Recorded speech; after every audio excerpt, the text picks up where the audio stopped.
Hello, today is July 20th, 2011. We're meeting today with Mr. Carl Coff at his home in Loveland, Colorado. My name is Brad Hoops. I'm the interviewer for the Northern Colorado Veterans History Project. Welcome, Carl, and thanks for sitting down today to tell your story. Welcome. Thank you. I'm glad to see you. Thank you. Well, let's start out, if we could. Tell us a little bit about yourself, your date of birth, where you were born, a little bit about your family. Well, July 1st, I turned 85. I was born in 1926 in Brooklyn, New York.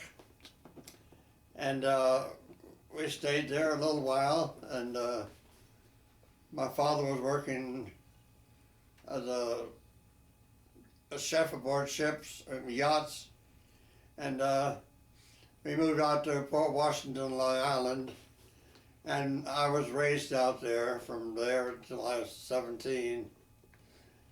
But I grew up, well, it was a small town, about 4,000 people, I guess, 3,000 or 4,000, and first lived on Bank Street, and I was right behind the hill, right behind the back downtown, and we stayed there a few years, and I seen him put the concrete street down Main Street. They cemented it, and then we moved a few blocks away. I had the Baxter Estates pond right behind us. And so my brother and I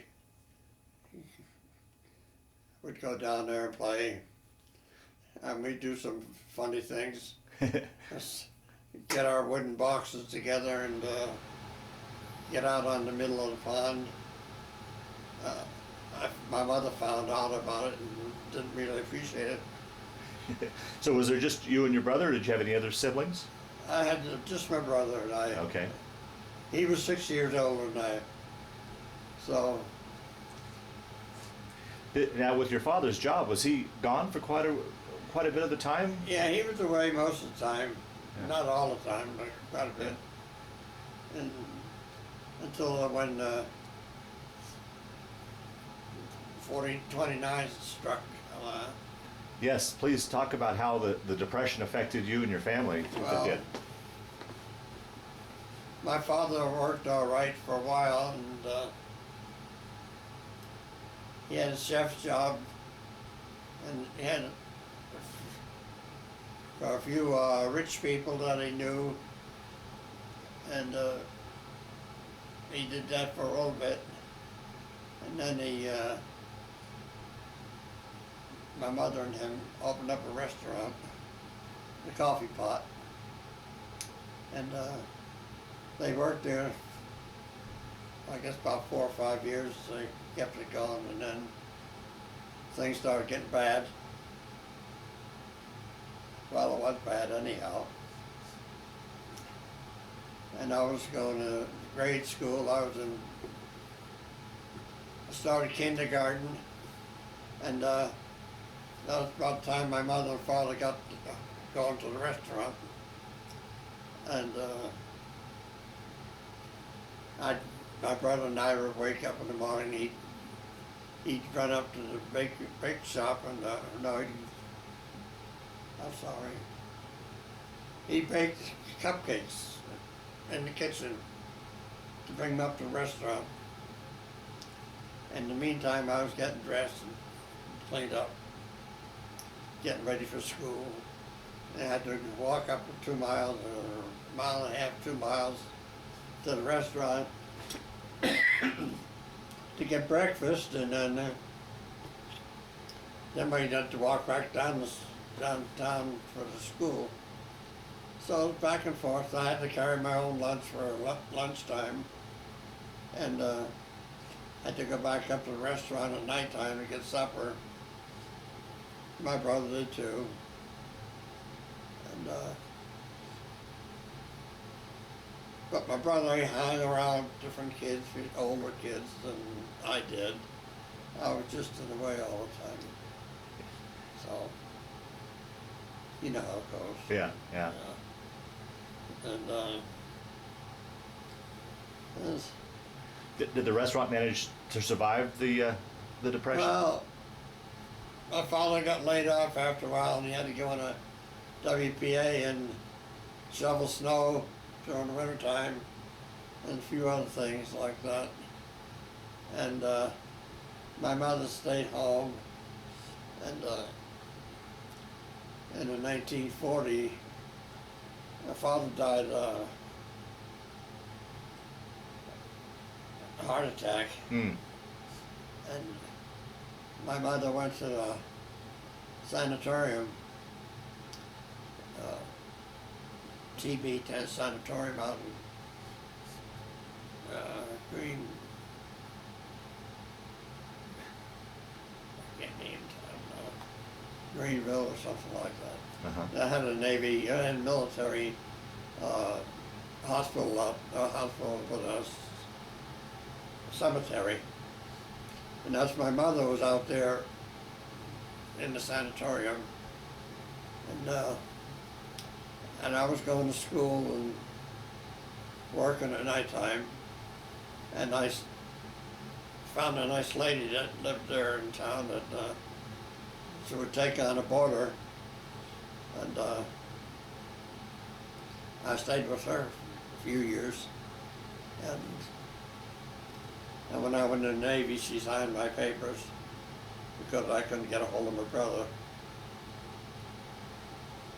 And before he went in the Navy, he was working up in the Bronx. He's working on sub chasers they're building up there. So I didn't see him very often. And then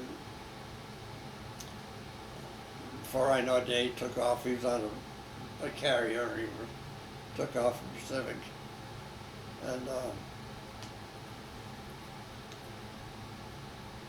I left by myself, and that's why I had to get in. I thought I might be getting picked up for orphanage or something. I was old enough. But hook by crook, I got out of that, and I stayed in school until 11th year, and I flunked my last year, 10th year, no, 11th year I flunked. And then things were getting hard on me in school. I was working half the night and sleeping and doing homework and other stuff. I had to do something. So my mother died in May of 43. I joined the Navy the 12th of August. I got in and I got sent out to Great Lakes. So you were only 17 when you joined, and that way that's why the lady had to sign for you? Yeah. Okay. Right. Now, why did you come to choose the Navy? Because your brother was in the Navy, or how did you choose that over one of the other? My father was in the Navy in World War I, and he was a sailor most of his life. He ran away to sea when he was 14. I guess he was a cabin boy for a while, and then he worked up as chef, and he sailed the clipper ships, big clipper ships. So you enlist and shipped off right away to Great Lakes, did you say? I shifted up to the Great Lakes, and we grabbed a Delaware Lackawanna Railroad out of New Jersey there, and up to Buffalo and over to Canada, back down from Michigan and for Indiana and Illinois, and back up to Great Lakes. It took us 3 days, I think it was. Well, how was that? Because that was probably the first time you'd ever been away from home, wasn't it? Yeah, it was. First time, really. Yeah. And I wasn't with anybody I knew. No, that was something else again. Now, how was that transition for you, going from civilian life to military life? Well, it was kind of hard there for a while. The first day we got there, we got armfuls of clothes and shoes and hats and uniforms and towels and sea bag and a hammock and a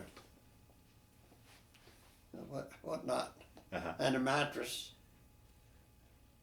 And we got them things and we had to bring it back. And they got us out to the barracks, and then we got a chance to clean up and take showers and all that stuff. And we all did our thing. We marched every day and run and marched, run and march, march and run. Got shots. Moved. Went to see training movies here and there and marched and walked and inspections. Run the inspections. They make you go change your clothes 4 times a day or something like that. All by surprise, and see how long it would take you to do it, because you had to take your clothes off, roll it up, and put it back in the sea bag again. And vice versa when you take it out. Now, was that very tough for you? I mean, here for a number of years, you were pretty much on your own. Now you're being told what to do. Was that hard to adjust to? No, I needed that probably. Okay. No. And then we had a work week, and our place was up in the ship service building, BX, and we went up there to help clean out and empty boxes and store stuff, and we'd get off about 4:30, and I had a little money. I'd buy some box of candy bars and go back and sell them and get rid of them. They'd go like wildfire. Next night I get 2 boxes and sell them. And then we could, well, at lunchtime there, instead of going to lunch in the chow hall, I go over to the geedog stand and get a hot dog and a milkshake. That kept me fed. That stuff they fed at the galley was not too good. Not far as I was concerned. Yeah. A lot of people ate it. And then, after we had our 8 weeks, I guess it was 8 weeks, we graduated and we learned how to march. And went to the graduation ceremony, and we did a good job marching around and everything. So they made us happy, and they give us 2 weeks leave and not come back there. So I went home and visited everybody I knew and see if anybody else I knew was gone in. And the lady I was like a legal guardian, I stayed with her. We were pals for a long way. And then after 2 weeks was over, I went back to Great Lakes, out OGU, outgoing units, and I got in the mess hall detail, and that was steaming out GI cans after they dumped the garbage out, and so I had maybe 20, 30 of them to steam out every night. And one night I burned my arm with steam. Not too bad, but Now, were you still at Great Lakes, or had you moved on to another camp? Were you still at Great Lakes, or had you moved on to somewhere else? we were at Great Lakes at OGU unit. Oh, okay. Okay. It was a different, separate camp. Okay. That's where everybody, all the recruits went after they got out of leave, off leave. They went in there. Then they got them all colored and assigned and so on and so forth. I finally got my assignment after about a week and a half, 2 weeks. I went to University of Minnesota electrical school. I was up there from about the 1st of December,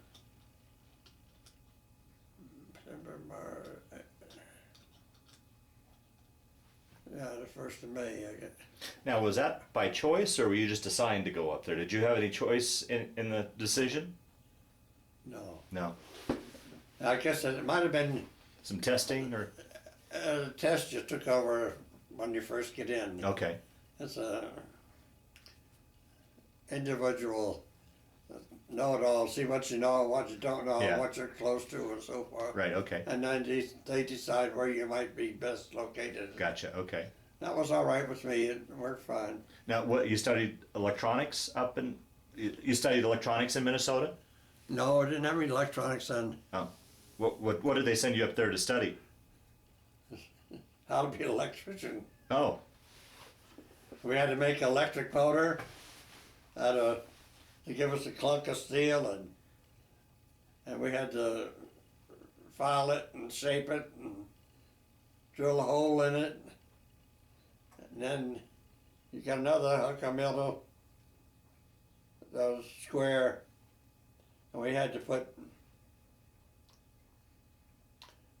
holes for the windings to go through. okay. And of course we had to file it round and put insulation paper in between the slots and wind it. Anyhow, it finally worked.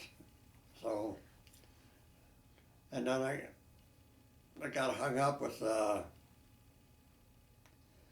scabies. I don't know how I did that. Somebody I must have met. So I was sidetracked to my bunk, and they wouldn't let me take a shower. But those guys wouldn't hear of it. They took me out of my bunk and put me in a big laundry basket and shoved me in there and scrubbed me down. Now I didn't go back. So I had to go back in my bunk, and I get this heavy salve I rubbed all over my body to get rid of every place. Because once that stuff got spread, it was gone. Oh. I finally got rid of that. And then we graduated. The weather was beautiful up there. Sometimes it was 30, 40 degrees below zero. One night the company below us was all from the south, and they didn't like us too much. So one of the guards, he didn't know what he was doing. Evidently he opened the windows up upstairs, and we froze to death. And the warrant officers come in the next morning trying to get us up. No way. They finally got it warmed up. And I think those guys got it break time Oh, really? for a little while. So then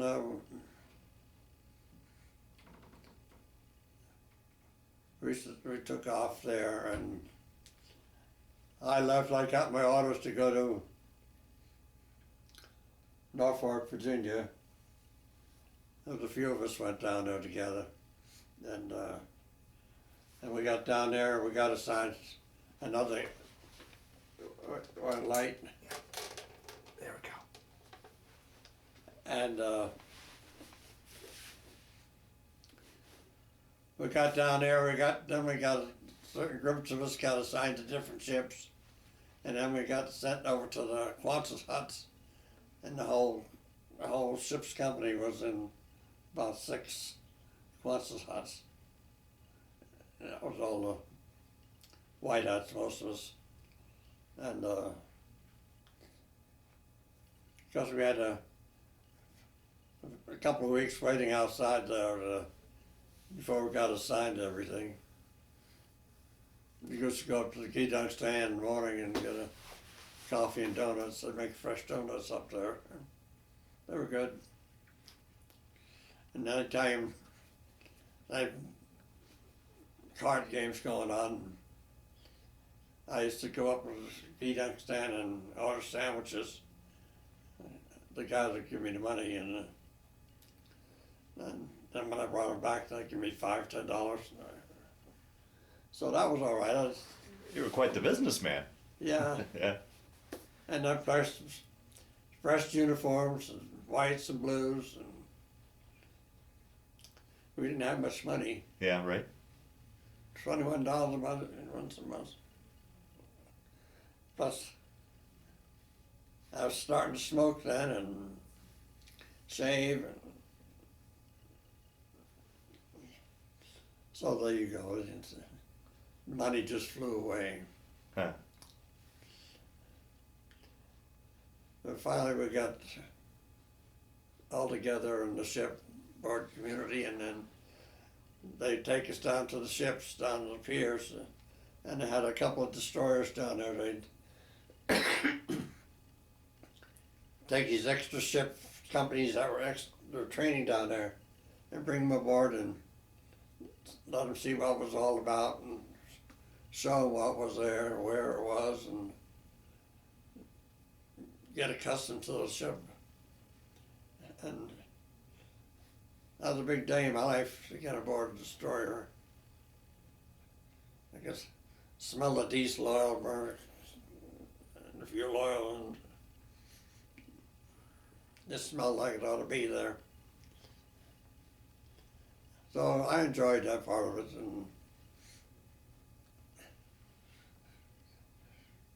and then when they had enough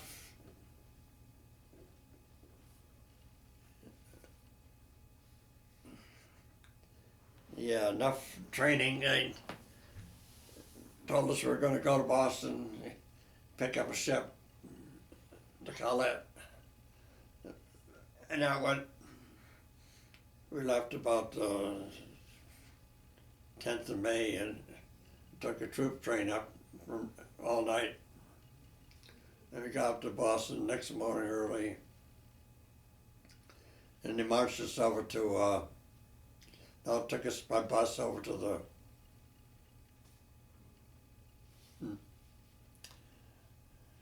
Navy building up there. Charles Shipyard?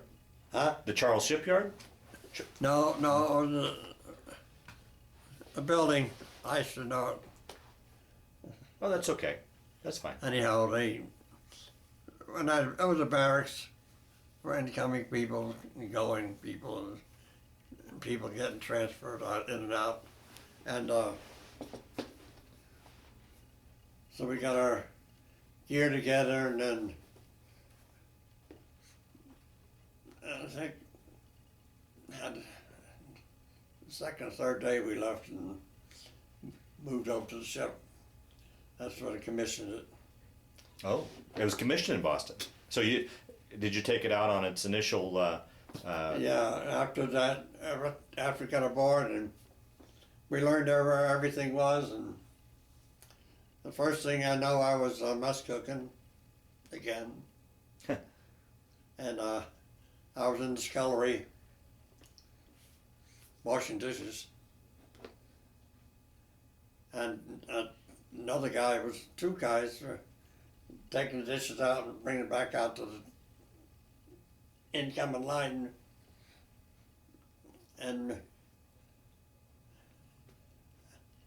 I'd be pulling the stuff through the machine, and we had another guy stacking up the dishes going in the machine. So we had that going for a while. We didn't have too much trouble. Once in a while, somebody shut off a wrong valve or no hot water or something, and that was it. Then we got Liberty every night, and that was tough to take, you know. You couldn't afford it. Oh, to go into Boston, yeah, just, yeah. Yeah. So then after a couple of weeks, we left there and went on a shakedown cruise down to Bermuda. Mm. And that's another training deal. GQ, and man overboard, GQ, man overboard, U-boat, attack, U-boats, do this. How was that for you? Up and down all night long for general quarters. Where was your general quarters at for you? For me, I was, luckily I was down in the mess hall. That's all the time I was on that ship, but I was in the mess hall. Followed in your dad's footsteps, pretty much, huh? Huh? Kind of followed in your dad's footsteps, cooking out at sea. I didn't cook. We didn't cook. No. Oh, okay. It was in the hall. Oh, okay. They had a couple other guys did the cooking. Oh, okay. And Now, how was it for you going out to sea? Did you get your sea legs, or did it get seasick at all, or? on the first day I did get seasick for most of the day. And then after that, it was all right. And then, but after we got down to Bermuda, we was in and out, in and out, in and out all night, every day, for about 2 weeks straight. And I got one morning for GQ, I didn't make it. I was exhausted, I guess. Chief engineer put me on report. The captain forgot about it. He said, forget it. I wasn't the only one sleeping in, that's for sure. Anyhow, then we were checking the hull and the rudders by dropping depth charges. And they had these big 600-pound depth charges about that wide, like a garbage can. And they dropped 2 of those for 50 feet underneath the ship. We were going slow, and I'll tell you, that scared the hell out of you. Wow. Your feet went over here. Ooh. Everything worked out all right. And we headed back to Boston, and they made some other changes and repair work, and we started our electrical work continuous, and most everybody did. But I got, in the meantime, I asked the chief electrician, I said, when I get off mess cooking tomorrow, I was wondering if I could get set up with the, in the IC room. He said, I'll see what I can do. So, next day I found I was a mess cook again, doing the same thing. So from the time we left, got into Boston and got fixed up and going on Liberty every night, meeting lots of nice people, girls, guys. And then I was still mess cooking till we decided to leave Boston, and we had to go down to Norfolk as a DD training for 2 weeks, and after we finished that, we congregated outside of Norfolk and took to Wisconsin and I think Chicago was, I'm not positive, and about 3 or 4 other cans in our squadron. Went down to Panama and I forgot to ask you, what was the name of your ship? huh? I forgot to ask you, what was the name of your ship? Oh, my name of my ship was the Collett, Colett. 2 L's, 2 T's. DD 730. So you get in a caravan and you guys went down through the Panama Canal? Yeah, we went to the Panama Canal. What was that like? That was nice. I'd never been there, and I did it just like clockwork. So those guys could throw those irons for the chocks on the dock. They were good. Huh. And then using pieces of rope for bumpers. The battleships, they Just didn't barely. have a hell of a lot of room, Wow. or the carriers.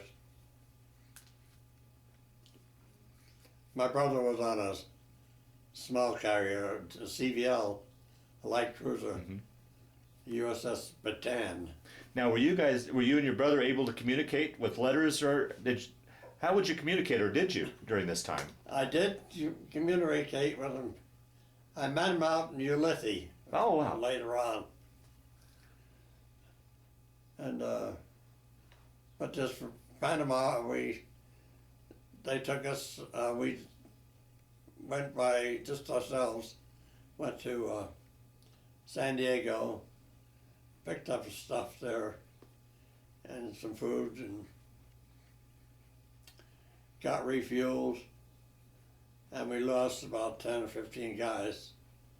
Didn't lose them, What? But they told us they caught them all. I don't know what happened to them, but we finally got to Pearl Harbor. There was a few carriers in there, a couple old battle wagons, and you can see the parts of the old ships that were sunk. So there was still some damage and sunken ships when you... Yeah. Okay. Huh. And we stayed there a few days, getting instruction and information, and the officers were getting a lot of training too for battle situations, I guess. And we had a few GQ out to sea, and sonar, and testing the sonar gear, submarine warfare. So we did that a few times, and we all got ready to go to war. I guess we took about 2 carriers with us, 3 carriers, and battleships, a couple battleships and a couple of cruisers, and about almost a whole task group, not quite, but That must have been a sight to see all those ships. well, when we got there in Ulithi, that's all you could see was ships. You couldn't see anything else. Wow. Battleships, carriers.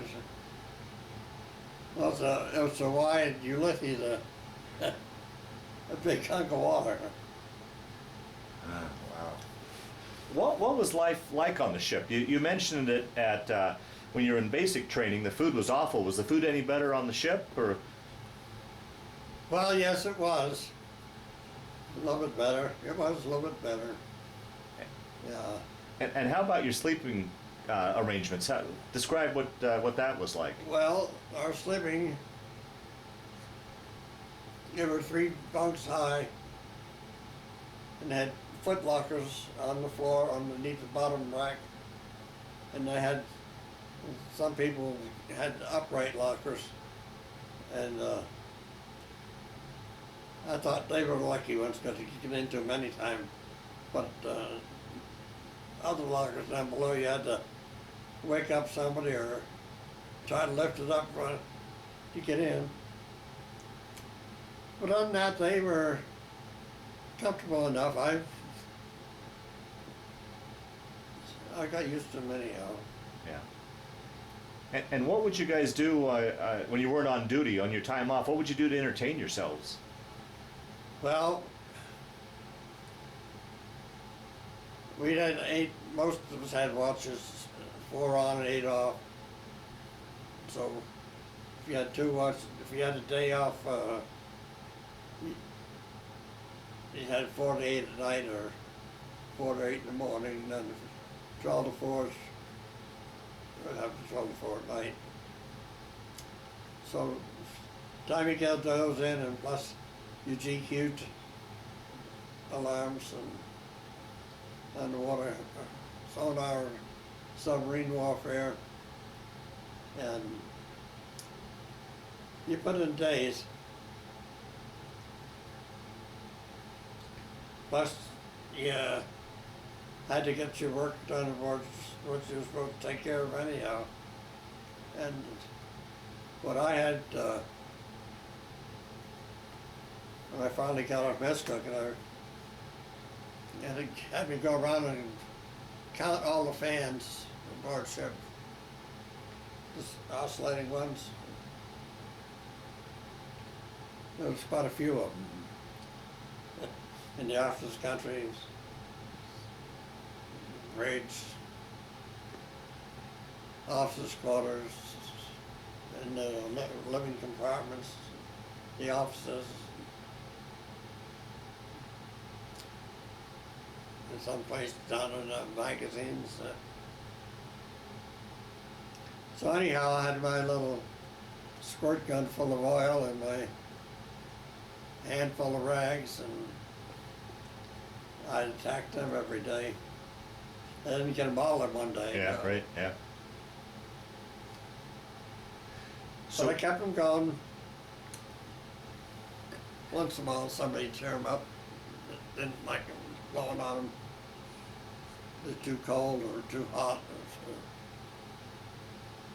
Most of the time, it was too hot. Yeah, yeah. How was that when you got into the Pacific? Down in the Pacific, it was hot. Yeah. And they down around in the Philippines and stuff like that, it'll be hot. Yeah. Now, at any point, did you guys ever cross the equator?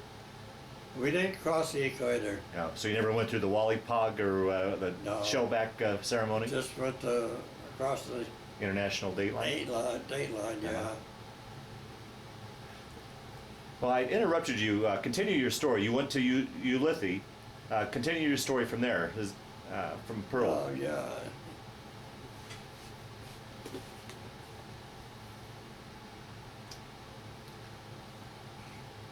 Well, we went to Ulithi, and then I guess everybody got ready and resupplied and loaded down with ammo, and then we took off. Now, was that the time that you met up with your brother? Not that time, no. Okay, well, we'll tell that story down the road then. We got in task group 58-1. They had three or four groups, and each was about the same, heavy. And then they had another fleet was the older ships, the old carriers and CVEs and the old battleships, old cruisers. They couldn't keep up with the newer ships. And then, anyhow, we was out radar picket duty out in front of the carriers, the task group. It was about 50 miles above. And we were sailing along at night, not nighttime, but coming up to supper time. And then they picked up a couple of bogies and it had ZQ, but they stayed far enough away they didn't come near us. Not right now. And so they told us of a condition easy and we could have a break and go down to lunch, supper. But if you hear 20 millimeters coming off, go like hell, many stations. So.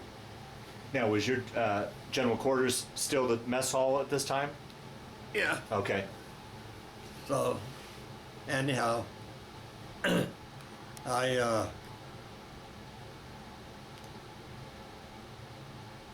were sitting down there eating lunch, supper, and all of a sudden, here goes the 20 millimeters.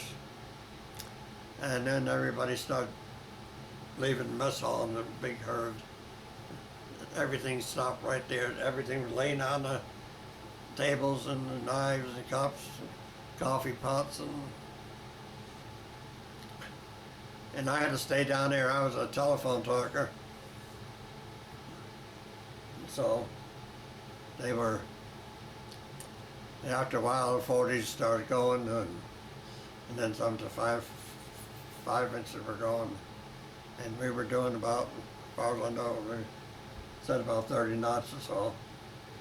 And they decided that there was Betty bombers, Mitsubishi Betty bombers, torpedo bombers. Oh, jeez. And they dropped torpedoes on both of us, on us anyhow. And all of a sudden, the captain decided to make a right turn, a hard right turn, and the ship just went, ooh, like that. And everything down the mess hall, ooh, over no bulkheads. Yeah. Up in spare parts boxes, and spare part boxes fell off the overhead walls too, but they went sailing both ways. We got in between them. Wow. And in the meantime, they shot them down. I'll be darned. So we did all right that day. That was the first run. And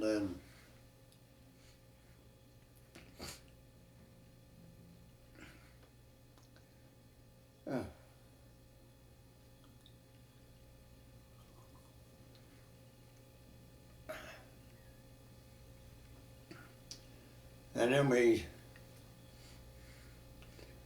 go back to task group, we'd pass in mail or tin cans, we'd get that job. You go pick up the mail from on the ships and deliver to the rest of the ships. So we did that, passed the mail and getting refueled and getting ammo if we needed ammo. And then we did that maybe a week or two, and then maybe we get another dash of radar picket. Or then we went back to the Ulysses. I think about 30 days we did that. You're at sea for 30 days? Yeah. And then we get back to Ulysses and get refueled, make any necessary repairs, so forth. And one of those times I just got permission to go over and bring me over to the USS Bataan that was sitting a few miles away. And they brought me over there and I see my brother. And Now, how'd you know he was there? You just saw his ship, or how did you know that he was? oh, I found out by get on the signal bridge there and checking around to see what ships were in there. And was a Bataan in there. And they checked all right and they found out it was there. Huh. Yeah. So that must have been a great reunion to see your brother. Yeah, it was. Yeah. They were right next door to Randolph, the big carrier that got really damaged up with bombs and fire, and they said they were getting 6-inch shells coming through the hangar deck from someplace else. And it was nice. I had to get back before dark. So I did that all right. Then I didn't see him again until after the war. Now, what was roughly the time period that you were just talking about? Roughly, this is what, 44, 45? And do you remember? I mean, it's not important if you just had a general idea when. That's in the last part of 44. Okay. Yeah. I think we went on another trip. Task group trip went out. We were down radar pickets. And there was. Now, to explain to those that will watch this tape, when you talk about a picket, you were in the outer ring protecting the carriers, correct? Is Right. We were about 50 miles ahead of the carriers. So if we picked up any planes coming in, we could radio them. Gotcha, they okay. were coming. Mhm. Or they could send up planes to get them. Yeah. And then we was down there. One night they got a message that the Japanese fleet was down in Cameron Bay in Vietnam, and we were going to take off our squadron and go, and we was headed out, and then they radioed us a little later on and said that the fleet had moved out. So we turned around and came back. And that was when we hit our first typhoon. Oh boy. Yeah, I've heard about these. Talk about that. Yeah, they were rough. And the waves just. Just keep talking. Just slow down. Keep talking. Go ahead.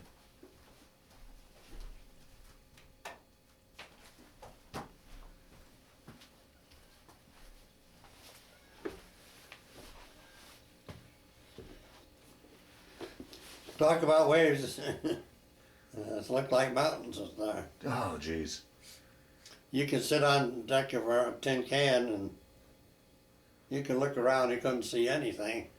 Until you get up on top of a wave, then you can look out there and maybe see the carriers. But then when you went down, you didn't see nothing. And it's pretty close. And you rock and roll through this way and this way and this way and this way. And It's frightening. I was going to ask you if you were frightened by that. How? Oh yeah. Yeah. The first one I wasn't in wasn't on watch, but the second one I was, and the weather got bad. The main hatch showed in the switchboard was right above us, and the storm was really bad. So where we left off, you were talking about that second typhoon you went through. Yeah, back in the second typhoon. Yeah, the hatch above the engine, switchboard, and the waves were coming over. The waves were coming over, and it lifted the hatch. After we had it dug down as tight as we could, it still lifted them up. And so we got a chain fall and tied that on there and tied it down. It still came up. Huh. In the meantime, a couple depth charges broke loose up topside. And they were all running around here and there. And I don't know if you've ever been aboard a ship. They had evaporators for making fresh water, and they have a round plates about 8 inches, and anywhere from an 1/8 of an inch to a 1/2 inch thick. That was so they could adjust the steam pressure on it. You wouldn't have to sit there and hold it. You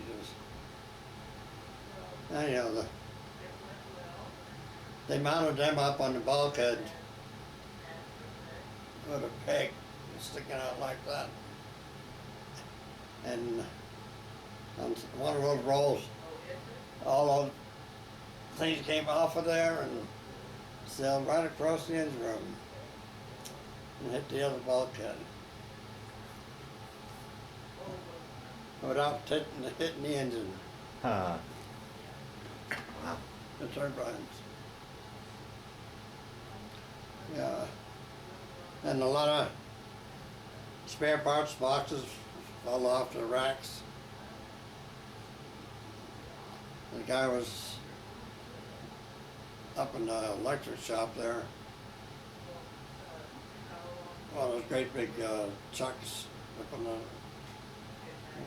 12-inch chuck or bigger.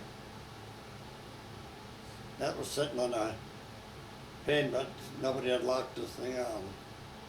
And it flew off, bounced on the side of a cot. The guy was sleeping in it. He was lucky. Wow. Huh. And a lot of, anyhow, it was a scary night, a scary day. Not too much to eat, some pork chops and coffee. And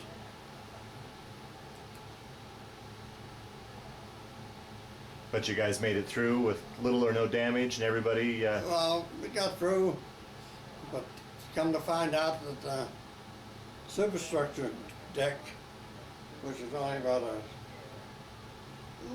1/4 inch of 3/18 3/8 aluminum, and they had expansion joints on them up on top, but they did come right down and split on each side, four places, and a few other things got broken down. The shells on the 5-inch mounts. I took some railroad track and cut it to fit in front of the mount. Across from this way and this way. So when there was waves come aboard, so I didn't push the, because they did push the bounce of concave. Now was the weather technology good enough that you guys knew about these typhoons, or were you surprised? Did you sail into those things, or were you prepared that they were coming? What they were doing. They didn't try to run away from them. But with the weather technology of that day, were you aware of them? Did you know that you were heading into them, or would you be surprised? You didn't know that much. Oh boy! And when they did, very seldom that they turned away from them.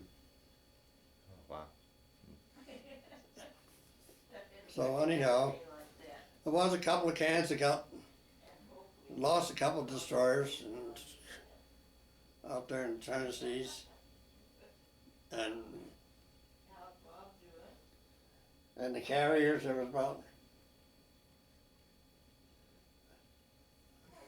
I'd say 4 or 5 carriers got the flight decks pushed right up, turned over. Wow, jeez.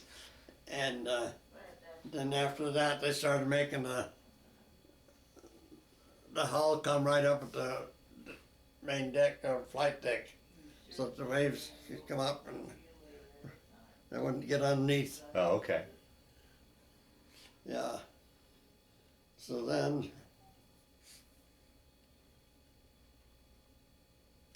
where am I? And after the exciting things, and then when we started Iwo Jima, we got into a deal where there was a couple of destroyers that spotted a submarine. They had them down, but didn't have enough depth charges. That's right here. But then again, I heard our CPO was, our commander was CPO of the group, so he had first run on it, and so he did. And we finally got it. We got a submarine. Wow. And I got up topside enough to see body parts come up, and I seen a huge shark. It must have been, seemed like 18 feet long, huge, and mouth that wide. Wow. Yeah. And then after that submarine deal, we lost one of the struts on our screws. It was loose, and you couldn't go so fast. Otherwise, it would knock a hole for the deck. So we had to go back to Ulithi and get one of these barges that sink down the water. Oh, and you go right. And let us get in there. And they got us in there, and then they decided, well, long as we're here, they'll paint the hull. And this thing is hot here. And we was down, Yeah. thing scraping and blasting the barnacles off the bottom, and the welders were welding up the struts. It took us 2 days to paint that thing. And all day and night they were painting it. Wow. And they didn't have enough electric power to feed us all electricity we needed. So all we had was lights. And water, they wouldn't give us any water, just drinking water. And no snipes. I went down the engine rooms and got a hold of this boiler water. Took a shower, cleaned up, and went back up on deck and looked nice. Huh. And the other four guys that were sore. Yeah. Another time we was delivering mail, and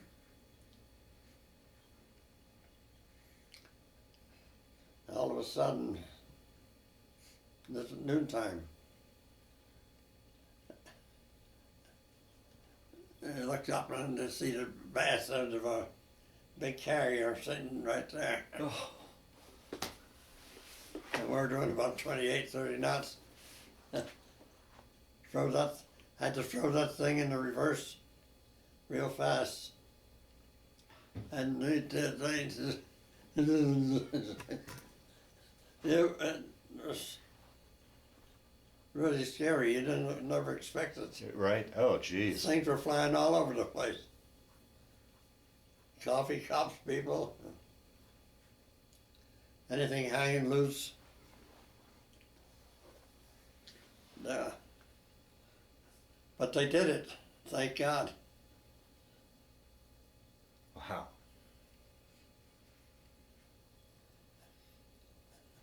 And then, oh well, I forgot one thing.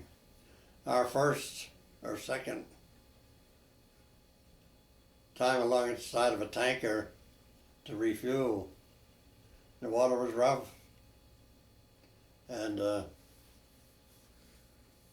we had two men getting washed overboard, and there was another ship right behind them. Behind us, they said they didn't see him, and so they were gone. The water was too rough to put a boat down.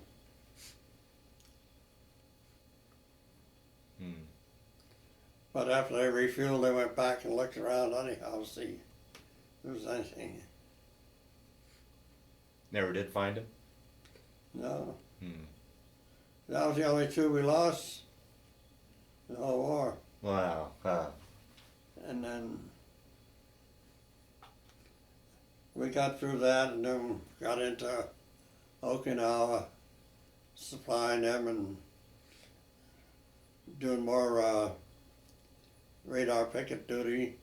We was out there one night, it was dark, midnight I guess, and went to GQ,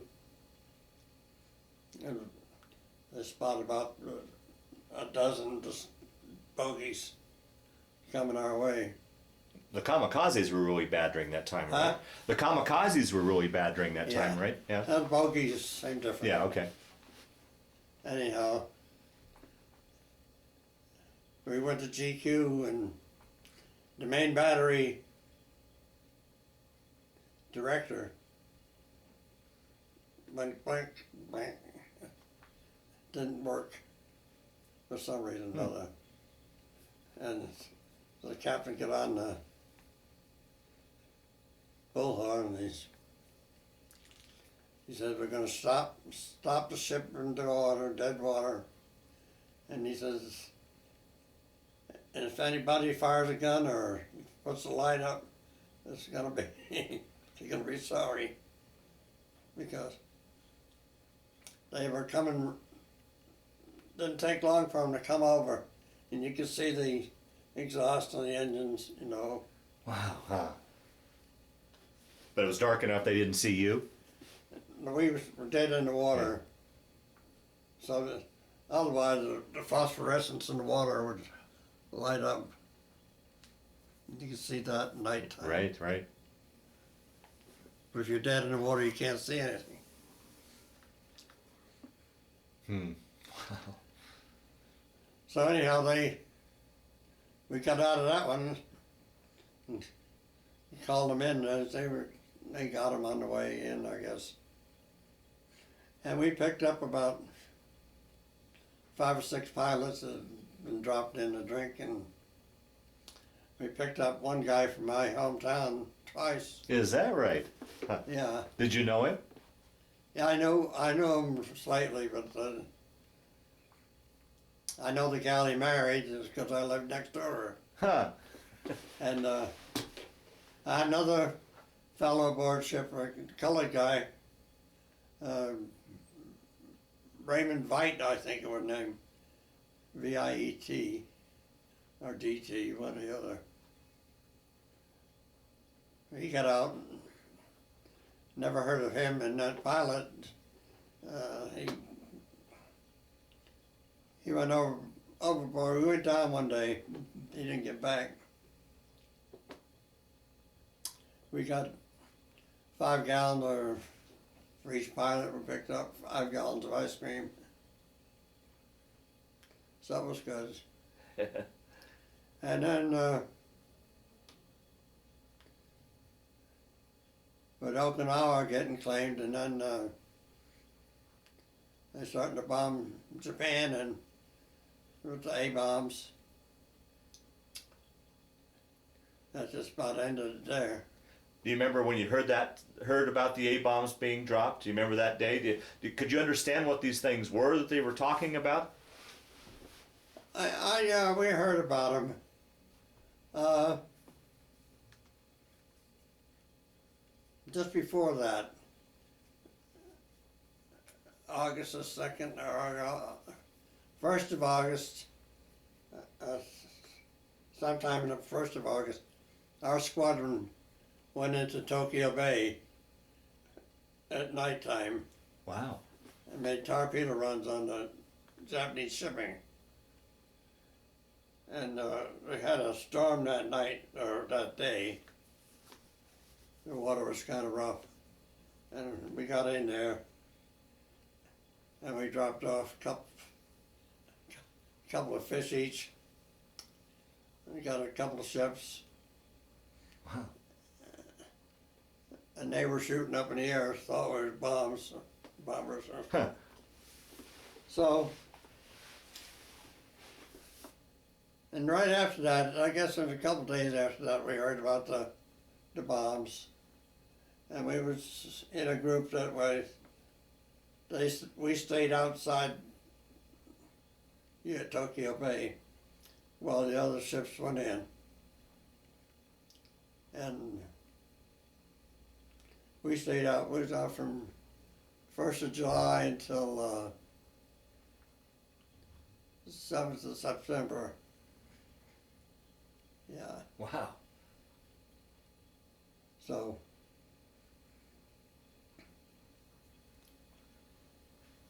And I was going to say that one of the prettiest sights I ever saw was that Mount Fujiyama.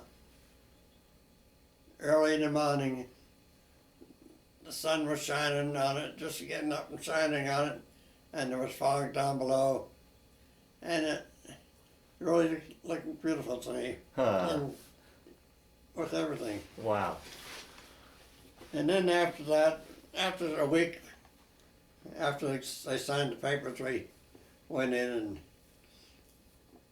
they had a couple of nights liberty. And What was that like?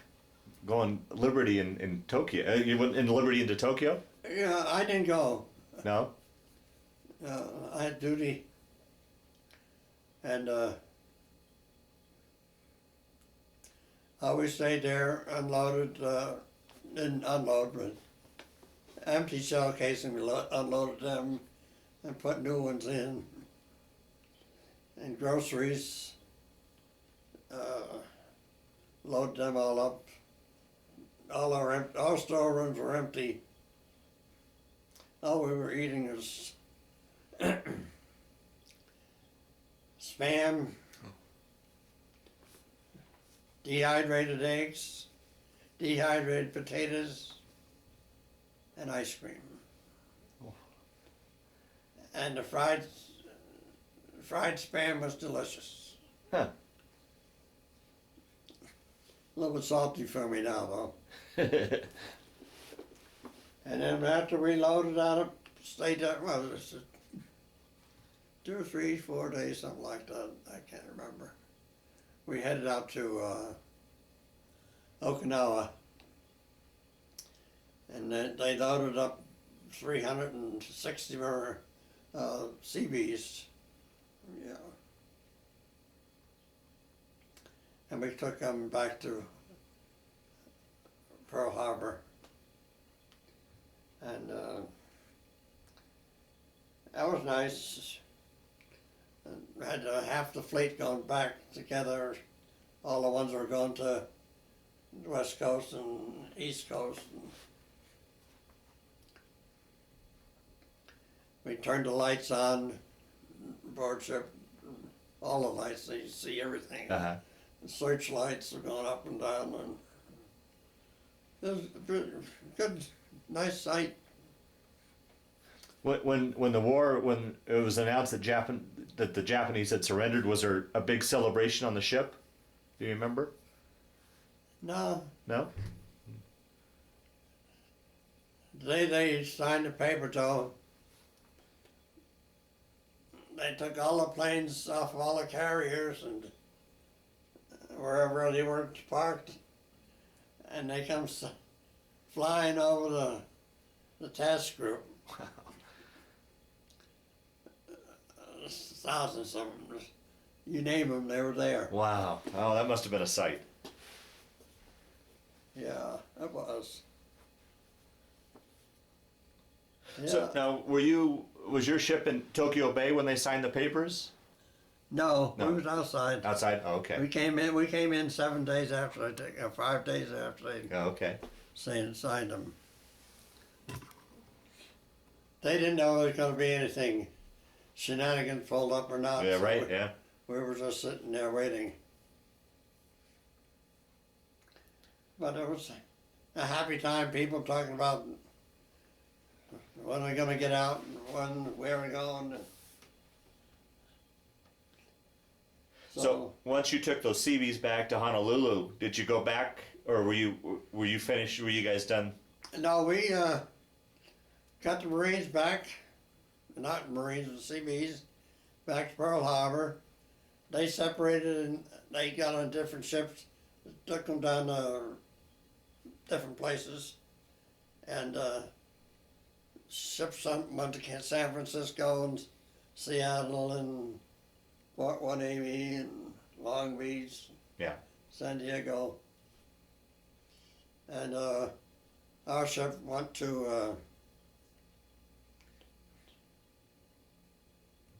right next to Long Beach. I can't think of it. Yeah, that's okay. And we got in there that one night, and I had liberty and went ashore and bought a pair of blues and had supper and went back to the ship, packed my gear, and next morning I was ready to go. The blues fit me then, but they didn't fit me when I got back. So at that point, you had enough time where you were getting discharged. Then you got discharged. No. Oh, okay. I spent 20 years there. Oh, okay. And then after that, we went, after 30 days leave, after the war was over, I went back to New York, and my brother was there, a bunch of old friends from my hometown celebrated that, got drunk together. And he went his way and I went my way. I had 30 days leave and I had to go back to Hunters Point, not Hunters Point, Vallejo, Mare Island. Was getting modernization. And that was a different deal after that. We spent 2 or 3 months in the yard, and it was October, November, December.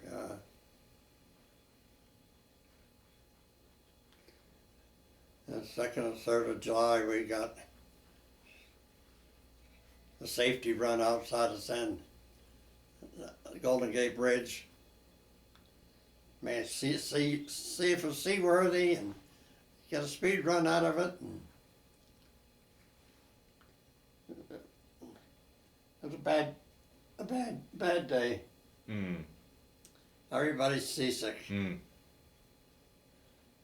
Heave all over the place. Buckets and buckets and barrels full. And I didn't get seasick. Oh, is that right, huh? I would have if I stayed down below.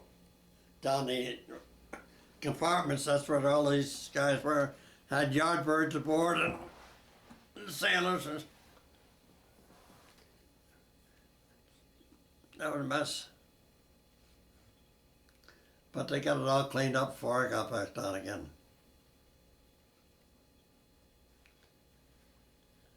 So that's it for the war. So you decided to stay in and make it a career then? You did 20 years? Yeah. I got out, my time was up in 47. And then I went looking for a job at home, seeing what was available. I didn't see many things that I was interested in. So I shipped over for 2. The 2 more years will kill me. Then I shipped over for 2 more. Then I shipped over for 6.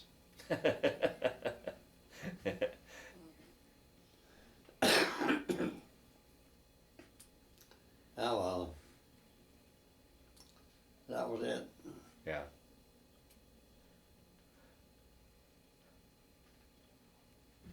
So you took your 20 years in the Navy. Did you ever get called up for Korea? Did you have to? I was on shore duty when Korea broke out. I didn't go there. No. Okay. I had just gotten back in the shore duty.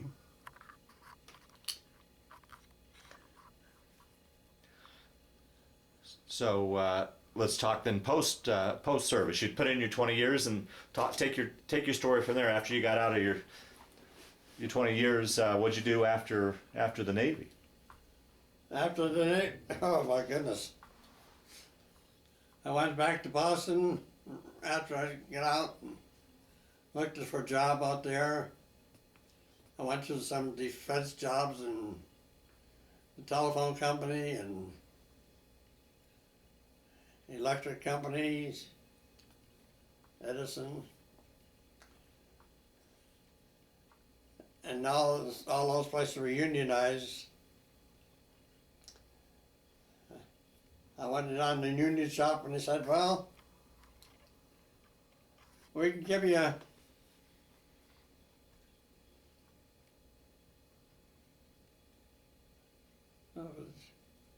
20 months, not that long even. I think 1 year on the apprentice program. The apprentice program is 5 years. And they wasn't going to feed me and my family both. Plus, what you get on retainer pay at that time was just about $500 a month. That's all I was asking these people, $500 a month. And so I didn't get it, and I said, sweetie, I got a few dollars left in the bank, we're going back to California, I know I get a job there. So I went back here to Berkeley, Lake Observatory that was up in the mountains above San Jose. And they didn't have anything ready then. I said, okay. They said they'd call me about a week or 2. So I went down to Union union hall down in, no, unemployment office down in Oakland. And they said, well, yeah, they got a job for me. I say, what's that? He's working for Pullman Railroad. I said, okay, I'll try that. I went down there and they sent me to doctors and took a physical, and I said I got the job, and come down next day, started work. And halfway through that, they called me up, said the man looking for you down here from the Lick Observatory. Huh. Which the pay was better, so I went there. So then I had to go down to San Jose and find a place to live. And my storage stuff was up in Vallejo. So I finally got that all squared away, and by the time I was working down there for a couple of days, I got my stuff. I stayed down there about a year, a little over a year at Lick Observatory. That was way back, mean work, hard work. They didn't have a hell of a lot of machinery. There was only one old guy. He's old. He was older than I was, that's for sure, a lot. He must have been 80. And my wife said that she found a clipping in the paper for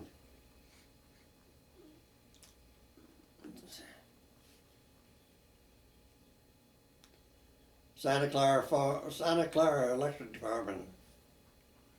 They're having a test for jobs. So I went down and took it. I passed it. Then they told me, I said, you gotta lose about 50 pounds end of 6 months. Mm. I did that. It was a good job. I worked there for 14, 15 years. Is that right? Huh. Yeah. Did all substation work and traffic signals and fire alarm systems and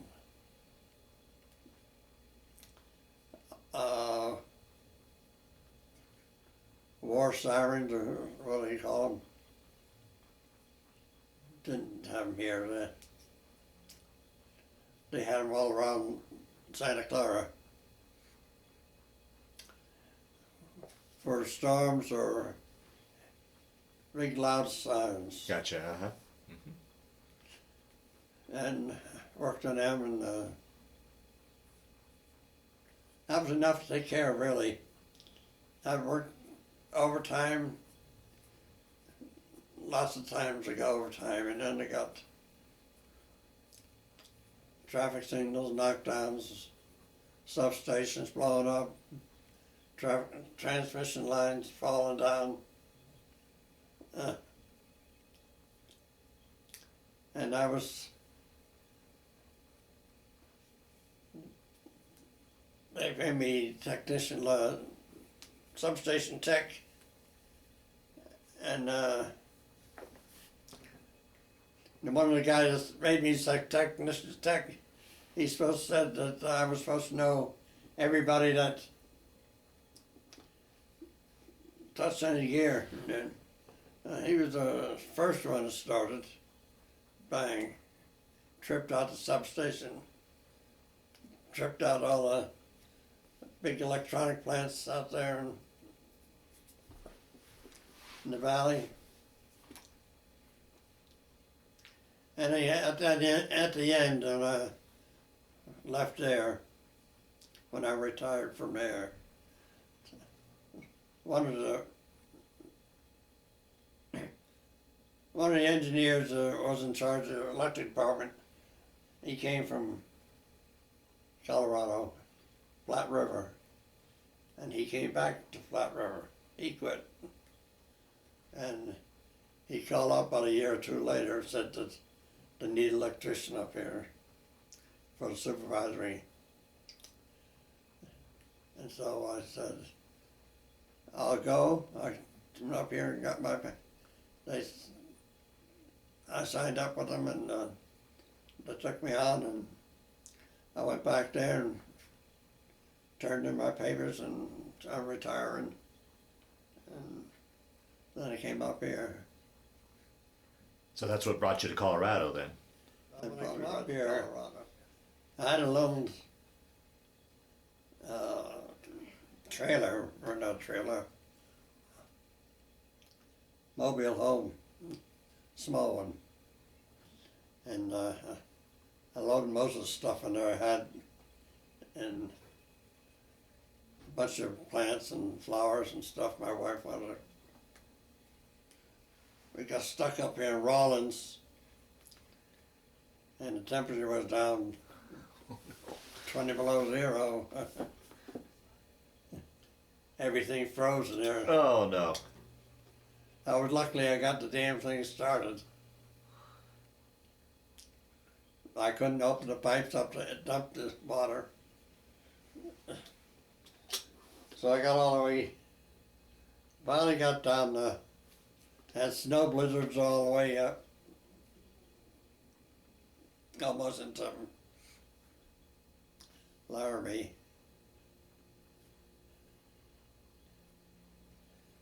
And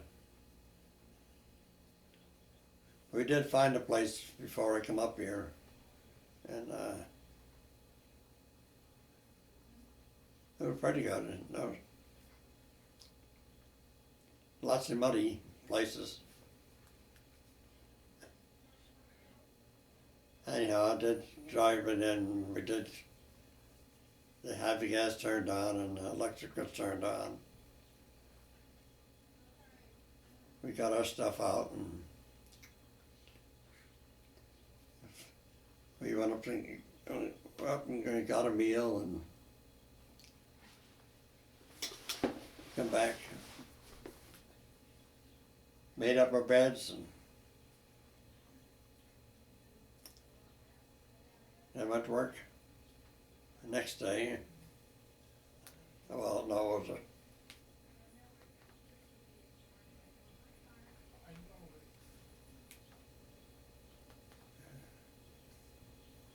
I think it was the 1st of March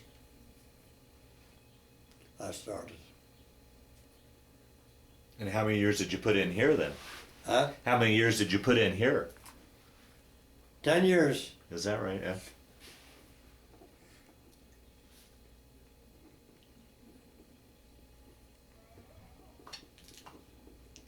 And then you finally Retired in, wait a minute. Yeah, March of '78 I was here. You know, I stayed here till July of '88. My wife had cancer.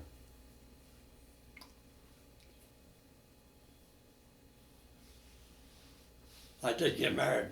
I was up in Boston. yeah. Tell let's talk a little bit about your family. How you met your first wife and married and children and grandchildren and such. Tell that story. 2 children. Yeah. So you met your first wife up in Boston? Yeah. And we got married up there, and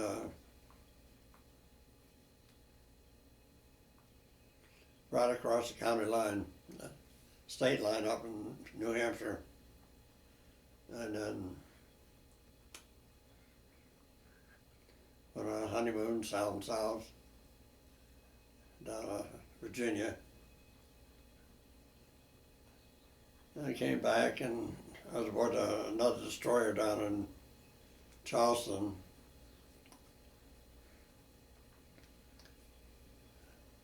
I was on that about 5 years. I had another baby in the meantime.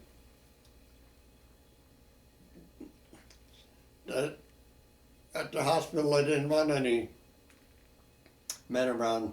Yeah. Yeah. So my next door neighbor, they brought over pizza and a case of beer, and I was half gone when I got over there. And she was half gone. They filled her up on laughing gas. She's trying to be mad. Just a bit. So you have 2 children, you said? Huh? You have 2 children? Yeah. And how many grandchildren, great-grandchildren? Now, after I married my second wife, I got all kind of grandchildren. I guess she's got 3 big kids, 3 adult children. And they all got children. And one's got 3. The second one has got 3. The third one's got 2. And the 2 out of the 2 boys have got great-grandkids. The other ones don't have any great-greats. Don't have any great-grands. Now they'll be coming along shortly. Yeah. Well, Carl, we'll start to wind down this interview. Through the years, did you keep in touch with the guys you served with? Any sort of ship reunions? Any friends that you kept in touch Yeah, they with? call me for ship reunions. I haven't been able to go lately. Yeah, I don't drive anymore, and yeah. I don't get around too well. And then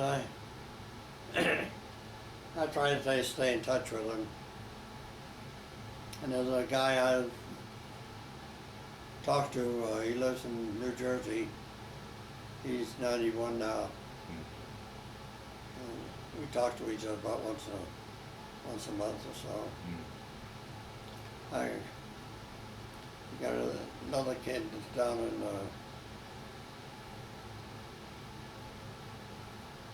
Florida. I talk to him every so often, whenever I think about it, or whenever he thinks about it. And then another guy I get email back and forth, lives down in Texas. And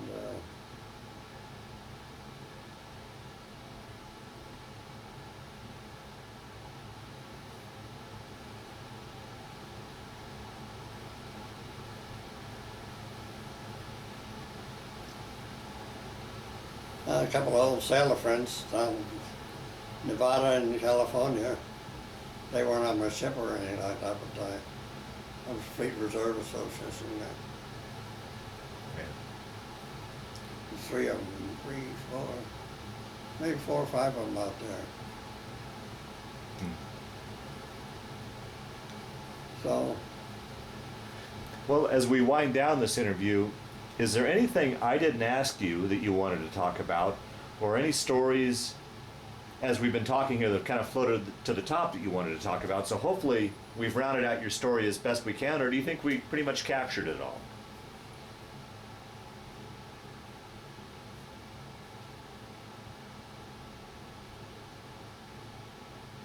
in a nutshell, I think we captured it all, because if I had to go cover it all the way, we'd be talking here all night.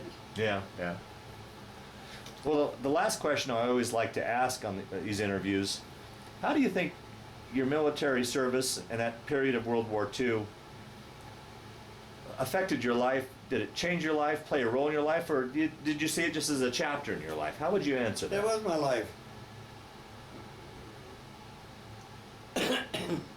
For 20 years it was. Yeah. Yeah. Okay. I learned about a lot of people out that way. Saw a lot of the world, I imagine. No, I didn't see a hell of a lot of world. China, Japan, Pearl Harbor, Ulysses Islands, and have a bee party over there. It was a bunch. Like downtown New Jersey or New York.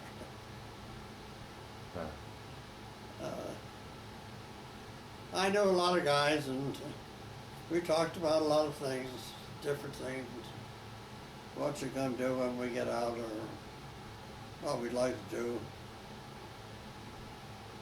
Get married and not married, or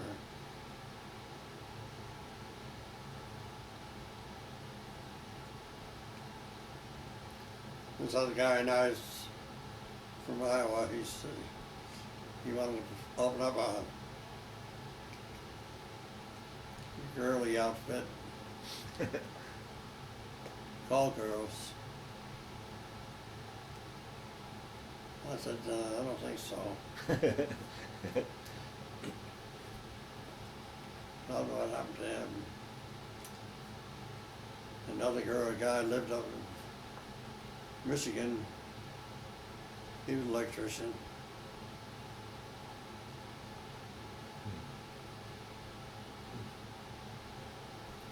So from that school you took up in Minnesota, that became your life occupation, electrician then? Yeah. Yeah. It was too late to switch. Yeah.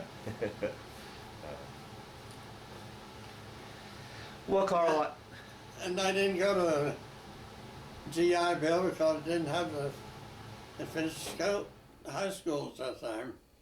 I did finish it finally when I was down in New Orleans.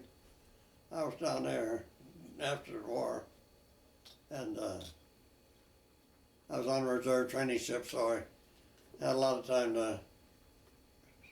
I sat down and got the whole thing out and run down in 2 days and sent it back, and they passed me.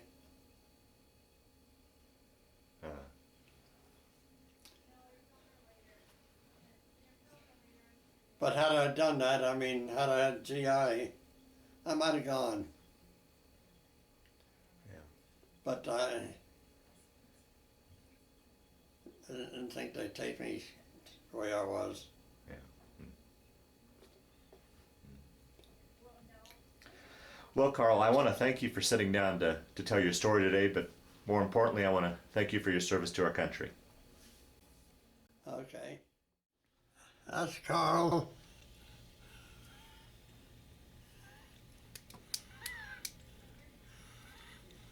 That's my first rating, EM3. That's Chief's cap, insignia. This is my CPO rating badge. This is my good conduct. It had 5 stars on there. And this one's China service. Spent a couple of years in China. And this is American campaign. This is Pacific campaign. This is World War II. And this is, what the heck is it? Occupation service in Japan. And this is National Defense ribbon. And over here's Philippine Liberation.